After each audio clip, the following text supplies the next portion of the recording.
Fala galera, tudo bem? Sejam bem-vindos a mais um episódio de Desobediência Produtiva. Hoje nós vamos falar um pouquinho sobre uma startup que tem transformado o segmento da saúde ocupacional.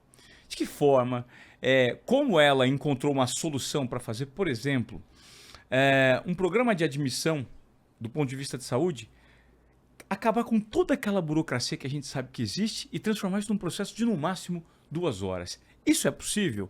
Sim. O cara que está aqui vai provar que é. Só que mais importante do que o negócio dele, nós vamos entender qual que é a cabeça por trás desse modelo de negócio que tem transformado o Brasil. E, inclusive, recebeu o aporte, sabe de quem? Do Google, gente. É isso. A gente tem o privilégio de receber hoje aqui o Michel Cabral, empreendedor à frente da Vextin, né? É Vixtin ou Vextin? Vixtin. Vixtin com I. Isso. Vixtin com I. Tudo bem, cara? Tudo ótimo. Você é um inquieto por natureza, porque eu li toda a sua biografia aqui. Você é um cara que, inclusive, tem uma frase que é o seguinte: silencie seus planos, pois a plateia assiste apenas ao show, não ao ensaio. Profundo, hein? É um pouquinho. Me explica um pouquinho, então. É uma frase que faz parar pra pensar. Mas, primeiramente, queria te agradecer a oportunidade, te parabenizar aí pelo podcast. É muito bacana, tive a oportunidade de assistir alguns aí.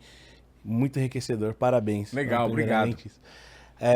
E aí, falando um pouquinho sobre essa frase em si, realmente é uma frase que eu me identifico bastante, porque, basicamente, o dia a dia, né, a gente tem muitas ideias, muitas coisas que passam pela nossa cabeça, e quando a gente fala antes da hora, a gente dissipa um pouco da energia potencial que a gente tem para construir algo.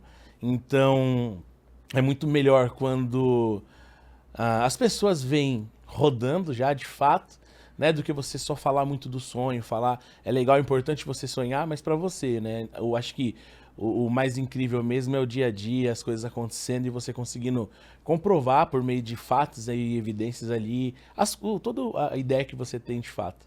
Cara, você sabe que isso é muito importante algumas pessoas ouvirem. E eu me coloco nesse espaço. Até o Ivan de um passado não tão distante, que é um Ivan que sempre foi muito comunicador, né? Por conta do hábito e da experiência de comunicação. Eu sempre fui muito encantador para dividir as minhas ideias. Então eu consigo, por meio da minha empolgação, envolver algumas pessoas. Só que isso necessariamente não é tão bom, porque se você não está no timing certo de falar, essa fala às vezes se volta contra você. E eu li algo super interessante também no seu LinkedIn, uma postagem que você fez. Eu achei o máximo, cara. Porque como comunicador, me trouxe uma outra perspectiva sobre escutativa. Você falou no texto que é muito importante quando você estiver conversando com uma outra pessoa e estiver ouvindo essa pessoa, que você não formule o seu pensamento ou sua resposta, né, durante a fala dela. Espere ela acabar, tenha paciência, empatia, de fato, aquela escutativa mesmo. Se mostre disponível para ouvi-la e só depois que ela ouvir, você se propõe agora eu vou formular o meu raciocínio. Inclusive, dá uma pausa para que isso aconteça, valorizando esse interlocutor, né? Achei o máximo essa colocação, essa postagem no LinkedIn, porque hoje é o que falta no mundo, não é, Michel? Você acredita nisso? Falta muito escutativa, as pessoas querem ser muito donas da razão, né? Exato. Eu acho que hoje existe muitas pessoas assim com opinião muito forte, mas sem a bagagem necessária para expô-las, inclusive. Eu acho que o fato da gente aprender a ouvir é uma das principais qualidades que um profissional precisa ter. É uma das qualidades mais importantes. Hoje, se você parar para pensar quantas pessoas você conversou e você pôde ter uma troca onde ela quis entender o teu lado, entender a tua linha de raciocínio, a tua percepção, respeitando o fato ali de você estar expondo, né? Porque, inclusive, é uma forma de respeitá-lo também. Isso é muito difícil hoje em dia, né? E até mesmo com relação ao momento que nós estamos hoje como companhia, a principal característica que nós precisamos ter durante essa nossa jornada foi de ouvir o cliente, foi de escutar o cliente. Se nós não tivéssemos feito exatamente isso, de escutar e colocar em prática ali alguns feedbacks importantes, nós não estaríamos onde nós estamos hoje, nos posicionando como a principal health tech de saúde ocupacional do mercado. Legal. Explica como é que funciona a Vixtin, essa health tech que está transformando essa questão da saúde laboral. Como que é a operação dela? Legal. Hoje nós temos aproximadamente 120, 130 pessoas internas, boa parte do time de tecnologia. Nós nascemos como uma empresa, uma consultoria de saúde ocupacional, né? É mais ou menos similar a essas empresas que fazem exames e tal. Mas depois de 10 anos trabalhando como consultoria, eu percebi, né, que somente consultoria você não escala, você não cresce o que eu gostaria de crescer, né? Então, ali foi quando em 2019 eu fiz uma virada de chave para virar uma health tech de fato, né? Que aí nós transformamos, era Visio o nome, aí se tornou Viction, tem toda uma simbologia, um significado em volta disso. E aí, basicamente funciona, o que nós entendemos? O cliente, ele sempre, principalmente o departamento pessoal, ele sempre teve envolvido, mergulhado, na verdade, em tarefas manuais, burocráticas, pautadas em legislação, com pouquíssima possibilidade de inovação, né? Na verdade, existia muita possibilidade, mas tinha poucas oportunidades de inovação ali como escolha para o cliente. E quando você fala o cliente, é o departamento pessoal. Departamento pessoal, que é o Das nosso... empresas, tá. Exatamente. Tá. Então você imagina se uma admissão, né? Você deve ter passado já algum momento por isso, ou conhece alguém que passa, que tem que ia na empresa entregar os documentos presencialmente, umas cópias, ou tentava mandar por e-mail, aí o e-mail ele acabava não indo, voltando, porque, enfim, uma série de fatores. Hoje em dia ainda é mais complicado mandar por e-mail por conta da LGPD, tem outros problemas envolvidos. E aí depois para fazer o exame médico, uma burocracia surreal, porque as clínicas de saúde ocupacional no Brasil inteiro como um todo, elas são um pouco mais old school, elas estão num momento um pouco diferente da realidade do mercado hoje, isso é um fato, né? Então trabalha ainda muito assim, recebendo ligação para agendar um exame, tipo isso, mais ou menos né, isso que acontece. E aí a gente foi meio que na contramão disso tudo, porque nós criamos, hoje, inclusive a Viction é a única empresa do mercado que tem admissão digital com saúde ocupacional integrado, assim, uma coisa única. E funciona muito, realmente parece mágica. Os clientes ainda brincam com a gente, assim, porque quando a gente vai oferecer para um cliente novo, inclusive um deles mesmo é uma das maiores fintechs do país, que é cliente nossa, quando a gente foi oferecer, falou, não, vocês não fazem isso tudo, não é possível, assim. Mas de fato literalmente o departamento pessoal ele não tem que pôr a mão no processo. Que legal, cara. E normalmente quem que operava nesse lugar? Quem que existia antes de você estar?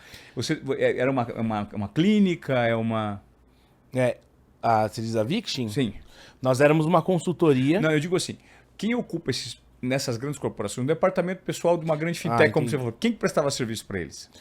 Clínicas. Clínicas Que, como eu falei, para agendar tinha que ligar lá. Imagina um departamento pessoal com 10 pessoas ligando e agendando exame, pedindo uma guia de encaminhamento para a pessoa chegar lá no dia, fazer um exame e muitas vezes ter uma experiência não boa também. Chegava lá, um exame médico, ficava esperando às vezes 3, 4 horas para fazer um exame médico de 3, 4 minutos, assim. Mais ou menos essa era a realidade. Então o que você nada mais fez foi observar como você facilitava esses processos todos. Exatamente, de maneira usando integrada. A tecnologia, de maneira integrada.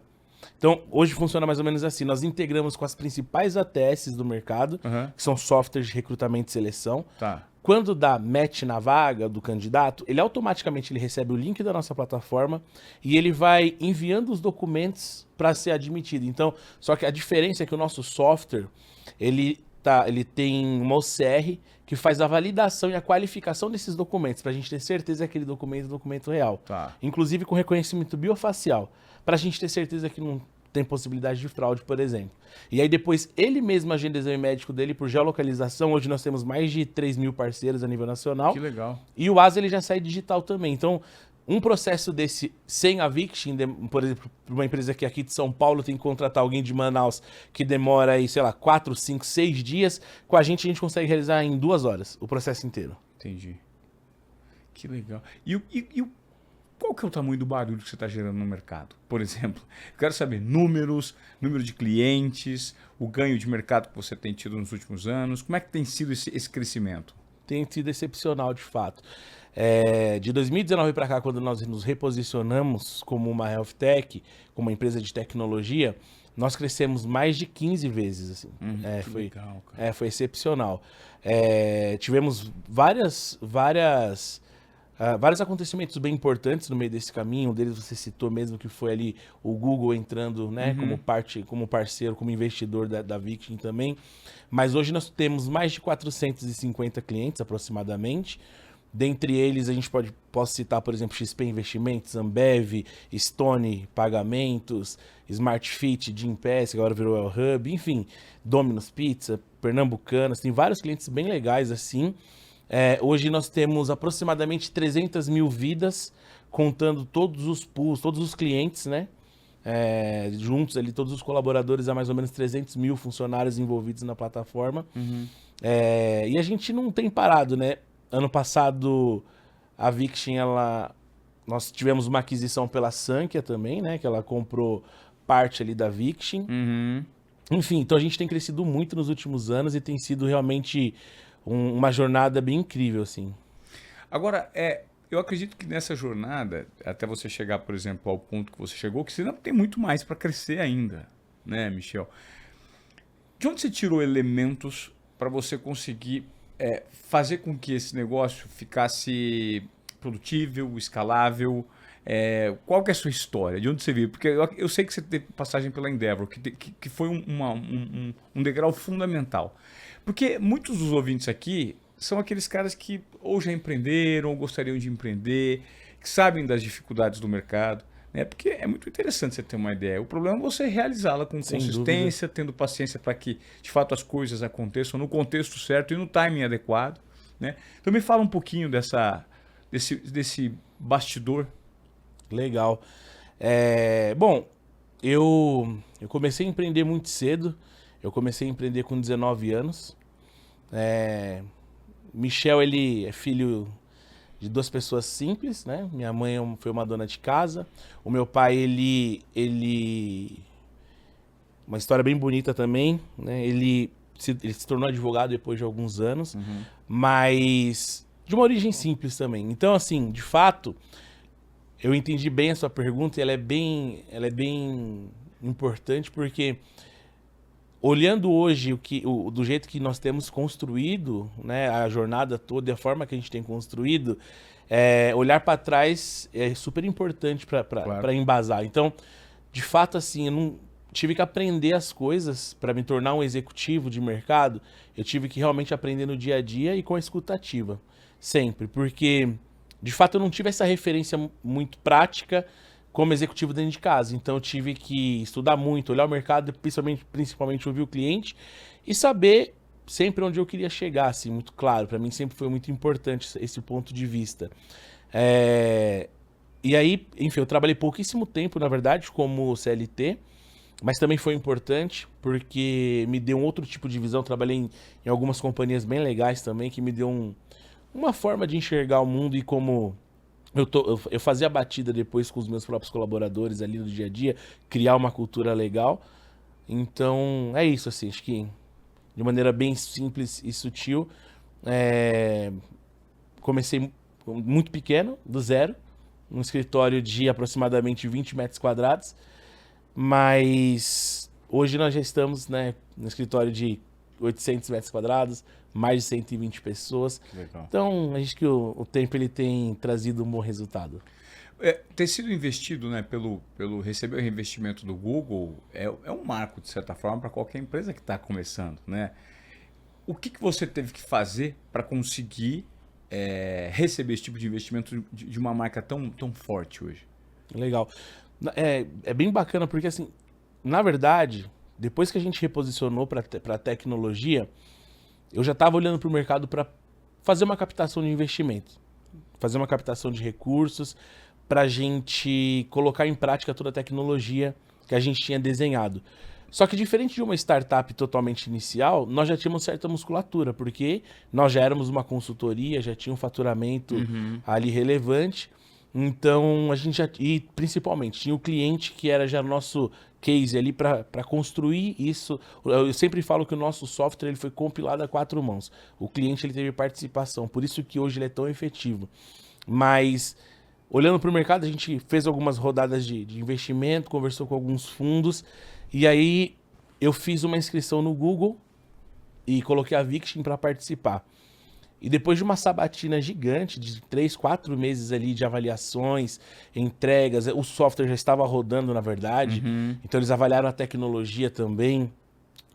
O Google tem alguns critérios para poder investir, então a empresa ela tem vários itens ali que ela precisa corresponder, né? E a gente conseguiu ir batendo todos, desde tamanho, inclusão, que já era obrigatório já Sim. ter um sistema de inclusão, a questão também da tecnologia, segurança da tecnologia e principalmente a escalabilidade que ela proporcionava para o mercado. Porque uma tecnologia que não escala também para o investidor não é interessante. Não é interessante. Exato. Então tudo isso foi feita essa avaliação e foi bem legal porque quando a gente recebeu a notícia assim, foi um momento bem importante. A gente estava ali passando por alguns processos com outros clientes grandes ali, acabou isso ajudando para a gente poder reverter.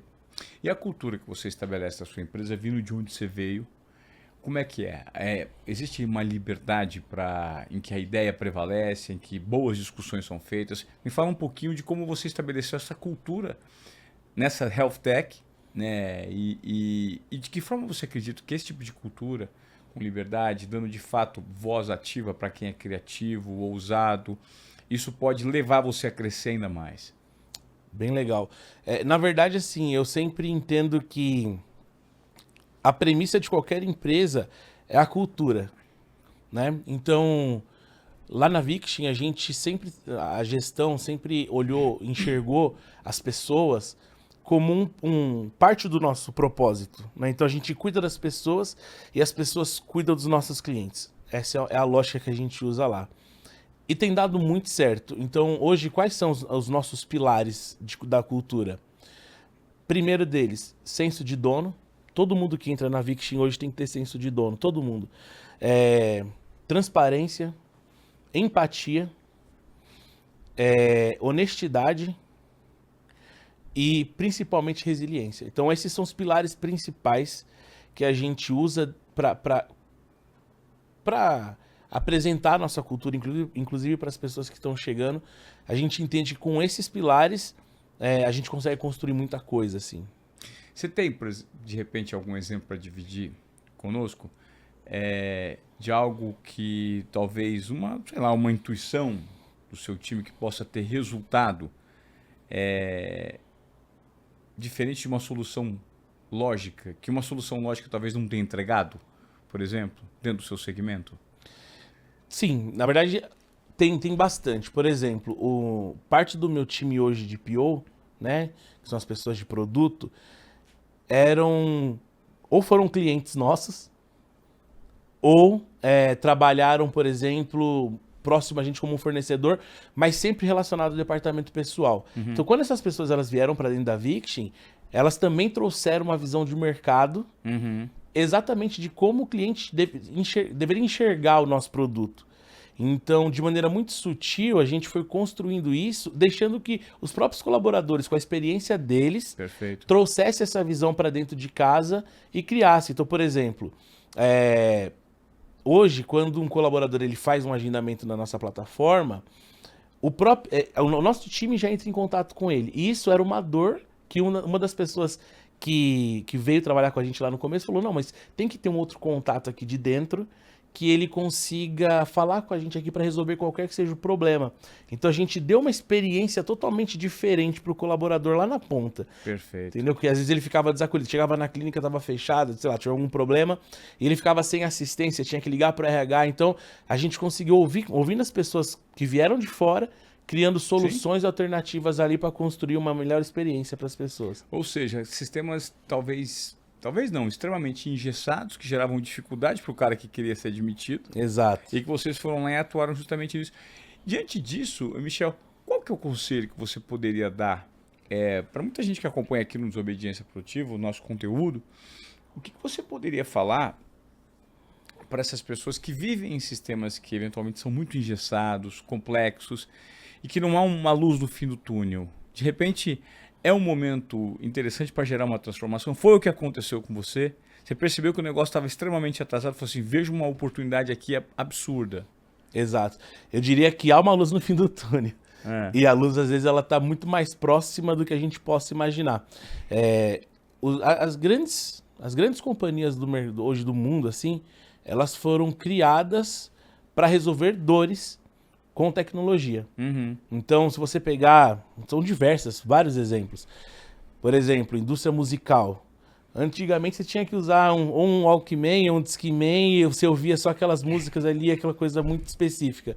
E aí, a tecnologia ela veio, cara, hoje não, você tem diversos streams musicais que você consegue compilar milhares de músicas diferentes, diversas playlists. Era uma dor, foi resolvida com tecnologia. Eu tô assistindo, eu tô no último episódio da série na Netflix do Spotify. Já assisti, Conta muito a história boa. do Spotify. Aquilo é uma aula de empreendedorismo e de resiliência e de entrega. Você fala assim, vai dar errado. Porque tudo que acontece, fala assim, só acontece coisa para dar errado. Não é possível. Porque a indústria fonográfica é muito grande, porque os artistas entram contra, você fala assim, não tem como esses caras vencerem. E aí existe uma conspiração de fatores que vão se alinhando e pessoas que vão chegando, cada uma com a sua expertise, e a coisa vai se transformando, né, cara? É impressionante. E talvez esse case do Spotify, a sugestão que eu dou para você que está acompanhando Desobediência Produtiva, chama The Playlist, né? Se eu não me engano, a série é bem legal. Sou na Faixa. Sou na Faixa. É muito legal. Tá na Netflix de 2022, eu estou assistindo só agora. Mas talvez seja o grande exemplo, né? O que aconteceu lá, o que está acontecendo com você. A grande dificuldade de você tangibilizar, de colocar em prática algumas ideias que muita gente concebe. Fala um pouquinho sobre isso e a dificuldade que você teve, Michel. Legal.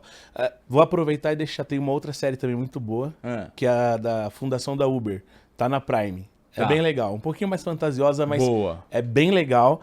Mostra todo o cenário ali que eles tiveram para eles começarem a conseguir. Então, vários motoristas tiveram o carro apreendido no começo, lá em Nova York. Sim. Enfim, vale a pena assistir, é bem legal também.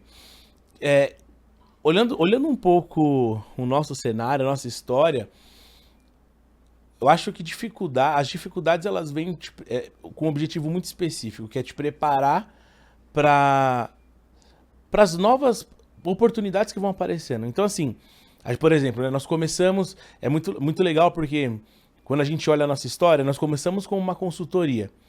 Ela resolvia até certo ponto uma dor do cliente. Ter bons consultores te ajuda muito. Só que, como eu falei, não escala.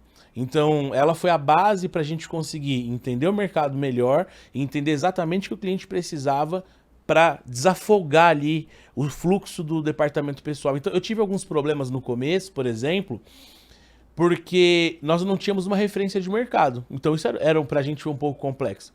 Nós somos a referência do mercado. Tá. Depois da Viction já apareceu vários concorrentes similares. Eles não são concorrentes porque não fazem exatamente o que a gente faz, mas apareceram meio que no mesmo pitch.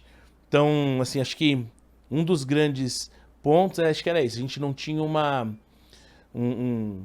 uma diretriz para seguir. Então, a gente teve que inventar o nosso caminho. E quando você é pioneiro em algo, eu acho que precisa ter um pouco mais de atenção em algumas coisas, ter muita certeza no que você quer fazer e não desviar o foco do que você está fazendo, porque, por isso que eu falo mais uma vez, a importância de ouvir o cliente para ter certeza que aquele é o caminho, porque senão você vai gastar grana, vai perder energia, tempo, e talvez ali seja decretado até o mesmo um fracasso de uma companhia. A gente tem vários exemplos assim. Eu acredito que durante o seu crescimento, a sua jornada, talvez um caminho que você tivesse tomado poderia ter te levado para a ruína. Né? Sem dúvida. Mas nesse crescimento, eu acredito também que a Endeavor foi fundamental. Porque, de certa forma, se você é o dono do negócio, às vezes o nível de consciência que você tem ali, momentâneo, ou com a sua equipe, ele está distante de uma visão de mercado que você precisa ter para, de repente, escalar, para mudar, para corrigir uma rota aqui. Né? Perfeito. Isso acontece, sim, por exemplo, a Endeavor, ela foi bem importante mesmo, ela é importante, inclusive, porque ela é formada por centenas de empreendedores que foram extremamente disruptivos em cada um em seu mercado. São diversos, vários. Tem Guilherme Benchimol, que é o fundador da XP, tem o Sérgio Fúrios, da Acreditas, enfim, tem centenas ali. E como eu falei, eles, cada um ali na Endeavor, você tem a oportunidade de ter trocas de desafios que as pessoas passaram similares, ou até que não, mas igual um jogo de xadrez de fora, talvez ela consiga te dar insights importantes e necessários para você conseguir continuar construindo o teu caminho, o teu percurso. E o que a Endeavor pede em troca é que quando você consiga isso, se você tangibilize, um dia você faça a mesma coisa para outras pessoas que estão passando pela mesma situação que você passava um tempo atrás. Então isso é muito bacana, eles não cobram não tem nenhum incentivo financeiro que tem que gerar, realmente é uma troca muito bacana, mas ao mesmo tempo as empresas têm oportunidades de reverter alguma doação, por exemplo, se quiser. Então isso é bem bacana, porque fortalece o empreendedorismo brasileiro. Essa é a grande sacada da Endeavor, assim. Então é bem bacana por conta disso. E de fato, eu tive várias mentorias ali com pessoas bem bacanas que conseguiram elucidar pontos, por exemplo, quando a gente estava numa dúvida entre fazer uma captação de investimento com um fundo ou de talvez trabalhar para o M&A.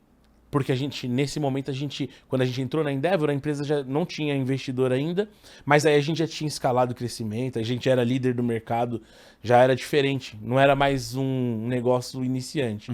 Então isso foi bem importante pra gente, e tanto que caminhou para esse lado mesmo. Que legal, cara, muito legal. A gente aqui é o Desobediência Produtiva, né? A gente fala muito em intuição, confiança e coragem, e as pessoas que muitas vezes deixam boas ideias passarem por meio da intuição, e às vezes não tem a confiança de que podem transformar um ecossistema, mas se tem, não tomam às vezes o último passo, que é assumir alguns riscos. Durante a sua jornada você teve que ter muito risco assumido para você chegar onde você chegou? E qual foi o maior deles? Inúmeros riscos, assim, até é difícil de falar um ou dois, porque são muitos, né? Como eu falei, a gente não fez uma captação de recursos. Então, a partir do momento que você não tem dinheiro sobrando em caixa, até fazendo um adendo, de 2017 para frente, ficou muito fácil fazer captação. Entrou uma onda no Brasil de captação, todo mundo tava captando 15, 20, 30 milhões, fazia só um PowerPoint lá, montava e tal. E assim, tudo bem, tem todo tipo de empreendedor e eu respeito todos eles. Mas no nosso caso, que a gente não se sentiu confortável de andar com algumas das propostas que nós recebemos, isso já era um risco, porque tinha concorrente nosso captado e estava tentando pegar uma parte do mercado ali também.